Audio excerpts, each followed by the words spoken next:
আসসালামু আলাইকুম ওয়া রাহমাতুল্লাহি ওয়া বারাকাতুহু। সুপ্রিয় দেশবাসী, আপনারা জানেন ভারতে আল্লাহর হাবিব সাল্লাল্লাহু আলাইহি সাল্লামের শানে কটূক্তির প্রতিবাদে সারা বাংলাদেশ জুড়ে বিভিন্ন জেলা উপজেলায় প্রতিবাদ, বিক্ষোভ, মানববন্ধন অনুষ্ঠিত হচ্ছে।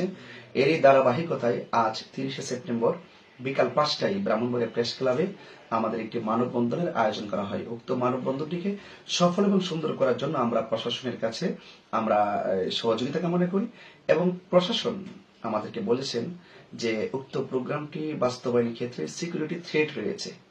ওসি মহোদয় আমাকে এই কথা বলার পর তিনি বলেছেন যে এসপি মহোদয়ের সাথে কথা বলার জন্য।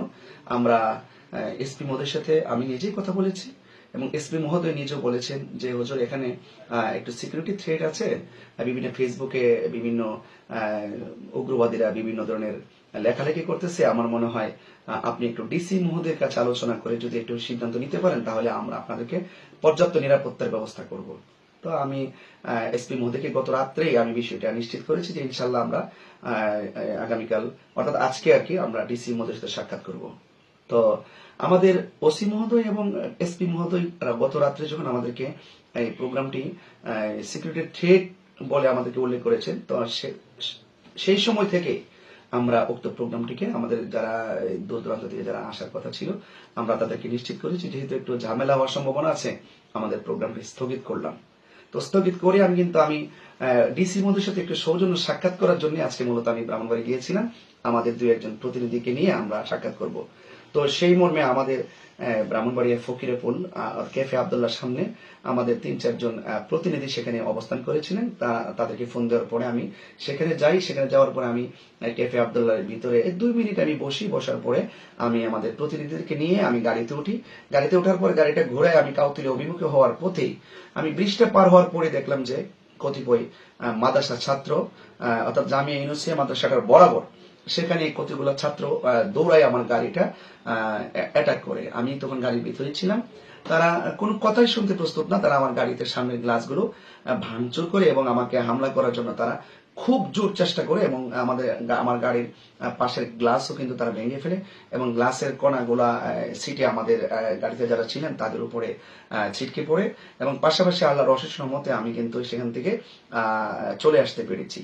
তো আমি যে কথাটা আসলে বলতে চেয়েছিলাম যে আল্লাহর হাবিব সাল্লাল্লাহু আলাইহি সাল্লামের শানে ভারতে কটূক্তি করা হয়েছে, সারা বাংলাদেশে প্রতিবাদ করবে। কিসের কওমি, কিসের হেফাজত, কিসের জামাত, কিসের সুন্নি, সকল মুসলমানদের উচিত সেই আল্লাহর হাবিবের পক্ষে কটূক্তিকারীর বিরুদ্ধে প্রতিবাদ করা। এবং আমি সেটাও লক্ষ্য করেছি গত রাতেই আমি দেখেছি কওমিদের পক্ষ থেকে একটি ফেসবুক বার্তা যে আমরা যেখানে প্রোগ্রাম করব তারা সেখানে বাধা প্রদান করবে এবং পাশাপাশি আমাকে তারা কোনোভাবে ঢুকতে দিবে না। আচ্ছা, আমি দেশবাসীর কাছে আমার জিজ্ঞাসা যে আল্লাহর হাবিব সাল্লাল্লাহু আলাইহি সাল্লামের শানের যারা কটূক্তি করেছেন তাদের বিরুদ্ধে প্রতিবাদ করা কি বেদাত? তাদের বিরুদ্ধে আল্লাহর হাবিবের শানে যারা কটূক্তি করেছেন তাদের বিরুদ্ধে প্রতিবাদ করা কি অন্যায়? যারা আমার গাড়িতে আমার এই মানববন্ধনটাকে ভাঙচুর বন্ধ করার জন্য প্রশাসনের কাছে বিভিন্নভাবে থ্রেট দিয়েছেন, এরা কোন ইসলামটা ভিতরে লালন করে? সেটা জাতির কাছে আমার প্রশ্ন। এবং আল্লাহর হাবিব সাল্লাল্লাহু আলাইহি ওয়াসাল্লামের শানে কটূক্তিকারী বিরুদ্ধে প্রতিবাদ করার জন্য যদি আমি ব্রাহ্মণবাড়ি গিয়ে থাকি তাহলে আমার গাড়িতে অ্যাটাক করে তারা কি ভারতের সেই উগ্রবাদী কটূক্তিকারীর পক্ষে অবস্থান করেছেন? বাংলাদেশেও কি সেই ভারতের নবী বিদ্বেষীদের দালাল কি বাংলাদেশেও আছে? যেই শহরে আল্লাহর হাবিব সাল্লাল্লাহু আলাইহি ওয়াসাল্লামের পক্ষে কটূক্তিকারীর বিরুদ্ধে স্বাধীনভাবে কথা বলা যায় না, আমি নিঃসন্দেহে বলতে পারি সেই শহরের উগ্রবাদীদের জন্য আমার হাজারবার ঘৃণা। আমি প্রশাসনকে বলবো, ডানে এবং বামে সিসি ক্যামেরা আছে, এই আমার গাড়িতে কারা অতর্কিত হামলা চালিয়েছে এবং আল্লাহর হাবিব সাল্লাল্লাহু আলাইহি সাল্লামের পক্ষে কটূক্তিকারীর বিরুদ্ধে মানববন্ধনটি কারা বন্ধ করেছে এবং প্রশাসনকে কারা থ্রেট করেছে, আমাদেরকে কারা থ্রেট করে গাড়ি ভাঙচুর করেছে।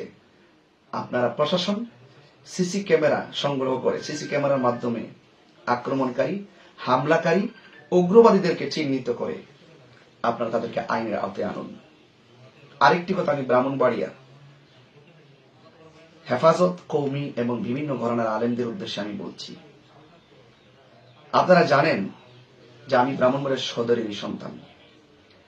আমি কিন্তু কখনো আপনাদের ব্রাহ্মণবাড়ির কোনো আলেমদেরকে নিয়ে তাদের গাড়ি ভাঙচুর করা, তাদের বিরুদ্ধে কথা বলা, হ্যাঁ আপনাদের সাথে আমাদের আকীদার দ্বন্দ্ব আছে, সেটা থাকবে, কিন্তু এখন যে প্রেক্ষাপট, এই প্রেক্ষাপট অনুযায়ী যদি আপনারা আমাদের এই সমস্ত প্রোগ্রামগুলো বানচাল করেন, তাহলে আপনারা কি ইসলামটা লালন করেন?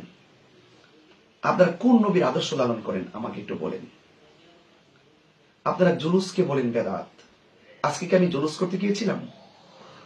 আজকে আমি আল্লাহর হাবিবের পক্ষে, আল্লাহর হাবিবের শানে যারা কটূক্তি করেছেন তাদের বিরুদ্ধে প্রতিবাদ করার জন্য গিয়েছিলাম।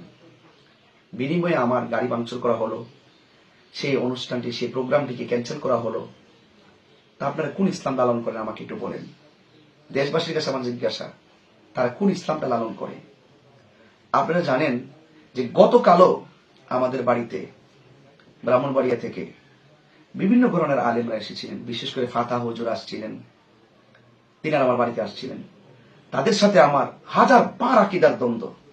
তিনি যে আমার ঘরে আসছেন, আমার ঘরে যে তিনি এসেছেন, ঘন্টার পর ঘন্টা যে আমার সাথে কাটিয়েছেন, আমি কি ওনাকে আক্রমণ করেছি? এটার নাম কি ইসলাম?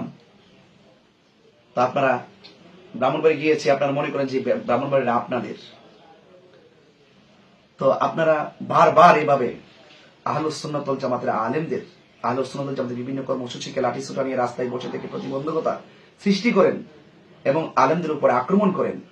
নবীর পক্ষে কথা বলা, কটূক্তিকারী, নবীর বিরুদ্ধে যারা, নবীর শানে যারা কটূক্তি করেছে, মুস্তাকে রাসূল যারা নবীর বিরুদ্ধে অবমাননা করেছে, সে অবমাননাকারীদের বিরুদ্ধে আমরা কথা বলতে গিয়েছি। প্রয়োজনে আপনারা আমাদের সাথে আসেন, আইসা এই ইস্যুতে আপনারা এক কাতারে দাঁড়ান, বাংলাদেশকে একটা ভালো মেসেজ দেন যে আমরা ঐক্যবদ্ধ, নবী পাক সাল্লাল্লাহু আলাইহি ওয়াসাল্লামের শানের আজমতের বিরুদ্ধে যারা কথা বলবে তাদের বিরুদ্ধে আমরা সবকিছুর দিকে আমরা একমত। কিন্তু আপনারা আজকে আমার গাড়ি ভেঙেছেন আমাকে মারার জন্য। আপনারা যে দৃশ্য আপনারা দেখিয়েছেন, সেই ব্রাহ্মণবাড়িয়া শহরের উগ্রবাদীদের প্রতি আমার হাজার বার ঘৃণা।